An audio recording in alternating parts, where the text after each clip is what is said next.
Siapapun yang tertarik pada cerita kejahatan nyata mungkin sudah membaca banyak cerita mengerikan. Saya juga begitu, namun kadang-kadang saya menemukan kasus tertentu yang tetap teringat dalam pikiran saya.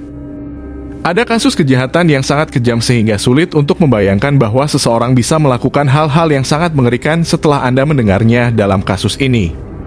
Kasus yang kita bahas hari ini sangat terkenal sehingga masih dibicarakan 20 tahun setelah terjadi.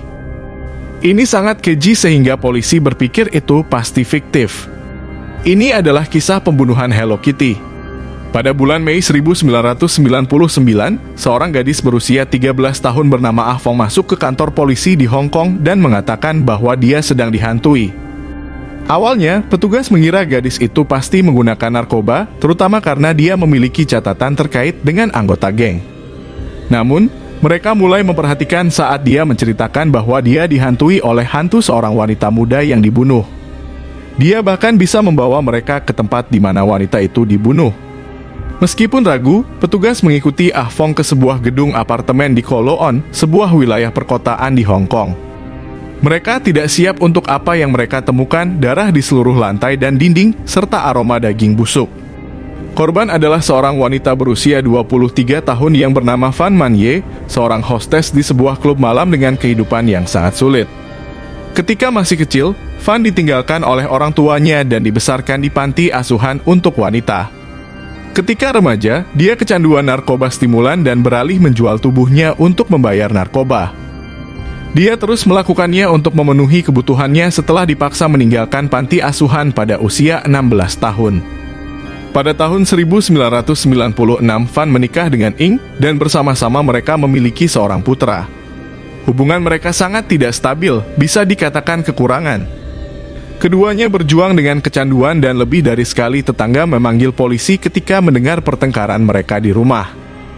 Pada tahun 1997, Fan bertemu dengan seorang pria bernama Chan Man-lok, dan dia menjadi salah satu pelanggan tetapnya.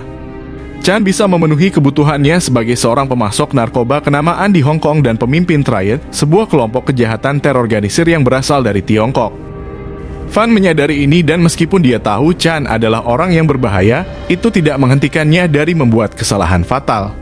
Setelah salah satu kebersamaan mereka, Fan mencoba mencuri dompet Chan yang berisi 20.000 dolar Hong Kong.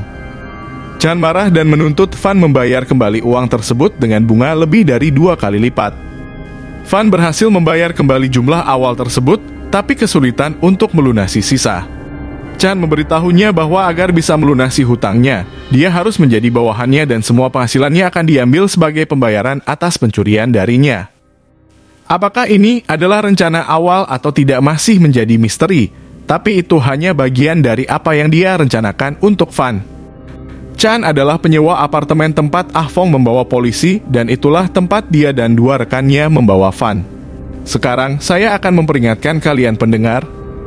Apa yang terjadi pada Fan Man-ye di apartemen itu adalah salah satu tindakan terburuk yang pernah saya ketahui. Jika kalian masih ingin mendengarkan, harap diingat bahwa apa yang akan kalian dengar adalah sangat tidak nyaman. Fan ditempatkan di apartemen itu selama sebulan. Awalnya, Chan fokus pada mengembalikan uangnya dan akan mengundang teman dan koleganya ke apartemen untuk menggunakan Fan untuk bayarannya. Tapi bahkan setelah dia berhasil mengembalikan seluruh uang dan bunga yang dia tuntut dari Fan, kekejian masih terus terjadi. Chan memutuskan bahwa ia tidak akan melepaskan Fan begitu saja, dan sebaliknya, ia harus membayar lebih banyak karena tidak menghormatinya. Ternyata, Ah Fong adalah pacar Chan meskipun usia Fong masih 13 tahun dan Chan berusia 34 tahun. Dengan selisih usia yang begitu jauh, kemungkinan besar Fong sebenarnya merupakan salah satu budak seks Chan bersama dengan 2 orang pengikutnya. Chan mulai menganiaya Fan secara ekstrem dan menggunakan Fan sebagai sandera pribadinya. Kelompok itu akan memukuli Fan setiap hari sampai mereka bosan atau dia pingsan akibat luka-lukanya. Membiarkannya kelaparan, tidak memberinya air untuk minum, dan memaksanya untuk memakan kotorannya sendiri. Mereka membakar dan menusuknya dengan besi, plastik, dan lilin, serta menuangkan minyak pada luka-lukanya. Mereka semua mengonsumsi amfetamin yang hanya membuat mereka semakin liar dan memberi mereka energi untuk terus melakukannya. Ketika Fan jatuh tidak sadarkan diri, mereka melanjutkan bermain game video sambil menunggu dia bangun di tengah malam dengan tubuh tergantung dikait dari langit-langit dengan kakinya. Pada 15 April, kelompok itu kembali ke apartemen setelah menghabiskan malam di bar dan klub dan dengan cepat menyadari bahwa sesuatu yang berbeda terjadi pada Fan. Ia berhenti bernapas dan dingin ketika disentuh. Ia sudah meninggal. Mereka mulai panik dan memutuskan dengan cepat bahwa yang terbaik adalah untuk menyingkirkan jasadnya. Saya akan memberikan peringatan lain bahwa bagian selanjutnya sangat mengerikan. Mereka memindahkan jasad Fan ke kamar mandi dan menaruhnya di bathtub. Pada saat itu, mereka mulai memotong tubuhnya menjadi potongan-potongan karena mereka menganggap akan lebih mudah untuk membuangnya dengan cara tersebut. Setelah selesai, mereka mulai merebus potongan-potongan tubuhnya dalam panci di atas kompor. Menurut beberapa laporan, mereka menggunakan peralatan dapur yang sama untuk memasak mie pada saat yang sama. Jika kamu telah sampai di sini, kamu mungkin bertanya-tanya mengapa ini disebut pembunuhan Hello Kitty. Polisi menemukan apartemen itu dihiasi dengan produk Hello Kitty karena alasan yang tidak diketahui. Namun, itu tidak berakhir di situ saja. Menurut Ah Fong, bagian terakhir dari kegiatan mereka adalah mencoba untuk membuang kepalanya. Seperti bagian tubuh lainnya, mereka merebusnya dalam panci di atas kompor hingga seluruh kulit dan dagingnya terlepas dari tengkorak. Setelah itu, mereka menempatkan tengkoraknya di dalam boneka Hello Kitty berbentuk putri duyung dan menjahitnya ke kepala boneka itu. Kelompok itu mengarang cerita bahwa Fan bekerja untuk mereka sebagai pengiring dengan sukarela tetapi secara tidak sengaja overdosis ketika kelompok lain keluar pergi klub. Cerita ini mereka pegang teguh ketika ditangkap oleh polisi setelah pengakuan lengkap Ah Fong. Di tempat kejadian, polisi menemukan beberapa organ, gigi, dan tentu saja tengkoraknya di dalam boneka Hello Kitty Putri Duyung. Sayangnya, karena sedikit ditemukan organ dari tubuhnya, tidak mungkin menentukan apa penyebab kematian Fan. Karena itu, hakim menyatakan Chan dan 2 anak buahnya bersalah atas pembunuhan tidak disengaja dan penahanan tidak sah. Mereka percaya bahwa kelompok itu tidak bermaksud membunuh Fan dan tanpa kemampuan untuk melakukan otopsi lengkap, mereka tidak dapat membuktikan cerita bahwa dia meninggal karena hal tersebut. Ketiga pria itu dijatuhi hukuman penjara seumur hidup dan tidak layak mendapatkan pembebasan bersyarat selama 20 tahun. Menurut laporan, ketiga pria itu tanpa ekspresi di ruang sidang saat dijatuhi hukuman. Laporan psikiatri tentang ketiganya menyatakan bahwa mereka tanpa penyesalan, psikopat, dan kemungkinan tetap membahayakan orang lain.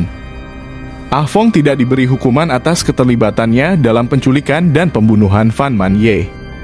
Dipikirkan bahwa ini merupakan bagian dari kesepakatan di mana mereka menjanjikan kebebasannya sebagai imbalan untuk pengakuan penuh. Hal ini juga bisa terkait dengan usianya, karena ia baru berusia 13 tahun saat kejahatan terjadi. Suami Fan memberitahu wartawan bahwa ia puas dengan hukumannya, tetapi ia tidak akan pernah melupakan apa yang terjadi pada istrinya. Gedung apartemen tempat Fan meninggal dihancurkan pada tahun 2012 oleh seorang investor yang membeli properti tersebut.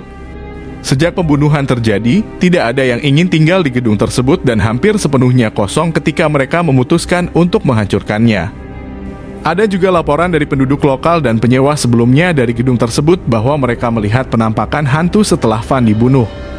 Seorang wanita yang tinggal beberapa lantai di atas mengatakan bahwa kadang-kadang ia bisa mendengar suara wanita menangis di malam hari. Wanita lain mengatakan bahwa suatu kali ia berada di sebuah bar di seberang jalan dari gedung itu dan dia melihat seorang wanita menatapnya dari salah satu jendela. Kemudian dia mengetahui bahwa jendela itu berasal dari apartemen di mana Fan ditahan. Yang juga patut diinformasikan adalah bahwa ketiga pria yang terbukti bersalah atas kematian dan penahanan tidak sahnya sebenarnya layak mendapatkan pembebasan bersyarat pada tahun 2020. Namun, belum ada berita tentang persidangan pembebasan bersyarat mereka sehingga saat ini aman untuk menganggap bahwa mereka masih di balik jeruji besi. Secara pribadi, saya berharap mereka tetap di sana sampai akhir hayat mereka. Bagaimana perasaanmu setelah mendengar ini?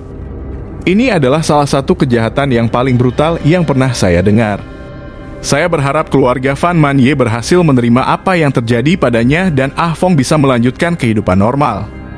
Saya yakin itulah yang diinginkan untuk mereka. Dan saya berharap Fan Man-ye telah merasakan kedamaian sekarang ini. Terima kasih telah menonton video hari ini. Jangan lupa untuk menyukai video dan subscribe untuk tetap update tentang semua konten kami di masa mendatang.